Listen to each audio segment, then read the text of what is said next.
घमंडी मोर। जंगल में एक बहुत ही खूबसूरत और रंग बिरंगी पंखों वाला एक मोर रहता था। वो जंगल में बहुत ही अकड़ के साथ घूमता था। एक बार सवेरे सवेरे मोर काले कौवे को देख लेता है। तब वो कहता है, आज सवेरे सवेरे ये किसे देख लिया? लगता है आज मेरा सारा दिन खराब हो जाएगा। मोर गुस्से से कौवे से कहता है, अरे ओ काले कौवे, यहाँ सवेरे सवेरे क्यों आए हो? मनहूस कहीं के, तुम्हें देखकर आज मेरा दिन खराब होने वाला है। अरे मोर, मनहूस किसे कह रहे हो? अरे तुम्हें ही कह रहा हूँ, और किसे कहूँ? काला रंग हमेशा मनहूस ही होता है। सुंदर तो मैं हूँ, जिसे देख लोग बहुत प्रफुल्लित हो जाते हैं। और इधर ना तो तुम्हारा रंग अच्छा है और ना ही अच्छी आवाज। अरे अपने आप पर इतना घमंड मत करो। हम जैसे भी है वो सब प्रकृति की देन है। जब देखो तब किसी ना किसी को भला बुरा कहते ही रहते हो। देखना एक दिन इस घमंड में कहीं फंस ना जाओ। घमंडी मोर कौवे की बात सुनकर अकड़ के साथ वहां से जाता है। मोर घमंड में किसी से भी अच्छे से बात नहीं करता था और हमेशा सभी पंछियों से दूर ही रहता था। कौवे और मोर की बातें तोता सुन लेता है। वो कौवे के पास जाकर कहता है, ये मोर सुंदर तो है, पर उसकी सुंदरता उसे ही मुबारक।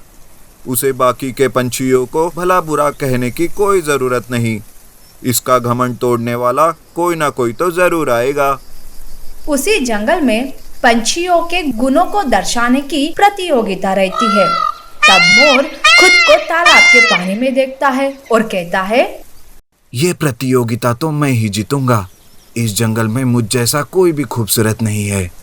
ये बात तोता सुन लेता है और मोर से कहता है, अरे ये सुंदरता की प्रतियोगिता नहीं है, बल्कि गुणों की है, और मुझे नहीं लगता कि तुम ये प्रतियोगिता जीत पाओगे। अरे तोते, तुम तो चुप ही रहो। तुम तो हमेशा मुझ पर जलते हो। जाओ और मुझे प्रतियोगिता के लिए तैयार होने दो। मोर तोते को भला बुरा कहकर वहां से भगा देता है। कुछ ही पलों में पंछियों की प्रतियोगिता शुरू हो जाती है। प्रतियोगिता का जज ईगल था। एक एक पंछी सामने आकर अपने अपने गुणों का प्रदर्शन करने लगते हैं। मोर भी सामने आकर पंख फैलाकर नाचने लगता है। उसके बाद एक बगुला आता है। वो कहता है, मैं बिना देखे ही एक ही पल में पानी से मछली पकड़ सकता हूँ। ऐसा कहकर बगुला पानी में से एक ही पल में मछली पकड़ लेता है। इस तरह से प्रतियोगिता खत्म हो जाती है। मोर अभी भी घमंड में था कि वो प्रतियोगिता जीत जाएगा। तब प्रतियोगिता का जज ईगल सामने आकर रिजल्ट सुनाता है और वो कहता है, इस प्रतियोगिता में जीतने वाला है बगुला। ये सुनते ही मोर को बहुत गुस्सा आता है और वो सामने आकर ईगल से कहता है, मैंने इतना सुंदर नाच किया, पर विजेता आपने एक बगुले को घोषित किया। ये तुम सब की चाल है। अरे नहीं मोर, तुम्हारी सोच गलत है। नाच तो सीखने पर कोई भी कर सकता है, पर बगुले जैसा एक ही पल में मछली कोई नहीं पकड़ सकता। इसलिए विजेता वही है। सारे पंछी बगुले के लिए ताली बजाने लगते हैं कि तभी वहाँ जोरों का तूफान आता है। सारे पंछी एक दूसरे की मदद करते हुए अपने अपने घर जाते हैं, पर मोर अकेला तूफान में फंसा हुआ था। कोई भी उसकी मदद करने के लिए तैयार ही नहीं था। तब बगुला मोर के पास आता है और कहता है, देखा, तुम्हारे घमंड की वजह से तुम्हारा कोई दोस्त नहीं है, इसलिए तो कोई भी तुम्हारी मदद नहीं कर रहा है। अभी भी वक्त है मोर, अपना घमंड छोड़कर सबसे दोस्ती कर लो।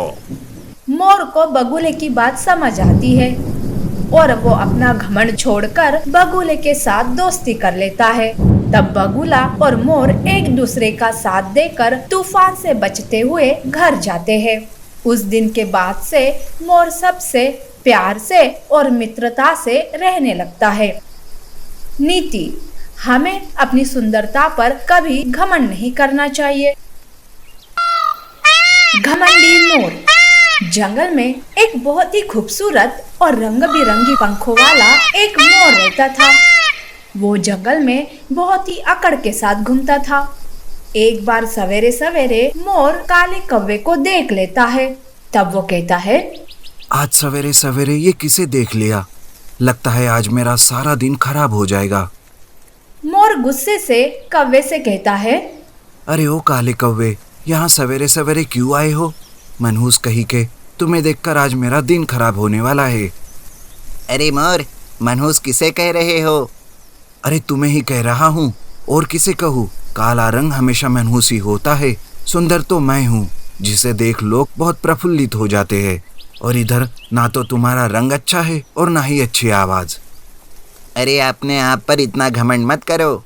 हम जैसे भी है वो सब प्रकृति की देन है। जब देखो तब किसी ना किसी को भला बुरा कहते ही रहते हो। देखना एक दिन इस घमंड में कहीं फंस ना जाओ। घमंडी मोर कौवे की बात सुनकर अकड़ के साथ वहां से जाता है। मोर घमंड में किसी से भी अच्छे से बात नहीं करता था और हमेशा सभी पंछियों से दूर ही रहता था। कौवे और मोर की बातें तोता सुन लेता है। वो कौवे के पास जाकर कहता है, ये मोर सुंदर तो है, पर उसकी सुंदरता उसे ही मुबारक। उसे बाकी के पंछियों को भला बुरा कहने की कोई जरूरत नहीं। इसका घमंड तोड़ने वाला कोई ना कोई तो जरूर आएगा। उसी जंगल में पंछियों के गुणों को दर्शाने की प्रतियोगिता रहती है। तब मोर खुद को तालाब के पानी में देखता है और कहता है, ये प्रतियोगिता तो मैं ही जीतूंगा। इस जंगल में मुझ जैसा कोई भी खूबसूरत नहीं है। ये बात तोता सुन लेता है और मोर से कहता है, अरे ये सुंदरता की प्रतियोगिता नहीं है, बल्कि गुणों की है, और मुझे नहीं लगता कि तुम ये प्रतियोगिता जीत पाओगे। अरे तोते, तुम तो चुप ही रहो।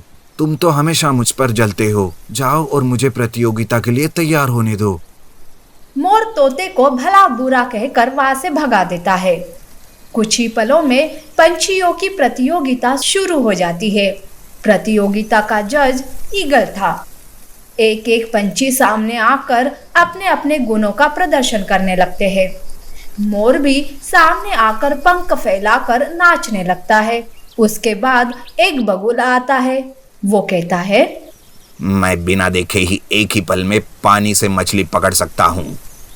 ऐसा कहकर बगुला पानी में से एक ही पल में मछली पकड़ लेता है। इस तरह से प्रतियोगिता खत्म हो जाती है। मोर अभी भी घमंड में था कि वो प्रतियोगिता जीत जाएगा।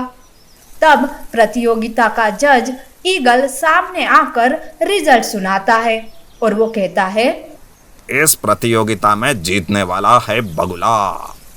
ये सुनते ही मोर को बहुत गुस्सा आता है और वो सामने आकर ईगल से कहता है, मैंने इतना सुंदर नाच किया, पर विजेता आपने एक बगुले को घोषित किया। ये तुम सब की चाल है। अरे नहीं मोर, तुम्हारी सोच गलत है। नाच तो सीखने पर कोई भी कर सकता है, पर बगुले जैसा एक ही पल में मछली कोई नहीं पकड़ सकता। इसलिए विजेता वही है। सारे पंछी बगुले के लिए ताली बजाने लगते हैं कि तभी वहाँ जोरों का तूफान आता है। सारे पंछी एक दूसरे की मदद करते हुए अपने अपने घर जाते हैं, पर मोर अकेला तूफान में फंसा हुआ था। कोई भी उसकी मदद करने के लिए तैयार ही नहीं था। तब बगुला मोर के पास आता है और कहता है, देखा, तुम्हारे घमंड की वजह से तुम्हारा कोई दोस्त नहीं है, इसलिए तो कोई भी तुम्हारी मदद नहीं कर रहा है। अभी भी वक्त है मोर, अपना घमंड छोड़कर सबसे दोस्ती कर लो। मोर को बगुले की बात समझ आती है और वो अपना घमंड छोड़कर बगुले के साथ दोस्ती कर लेता है। तब बगुला और मोर एक दूसरे का साथ देकर तूफान से बचते हुए घर जाते हैं। उस दिन के बाद से मोर सबसे प्यार से और मित्रता से रहने लगता है। नीति: हमें अपनी सुंदरता पर कभी घमंड नहीं करना चाहिए।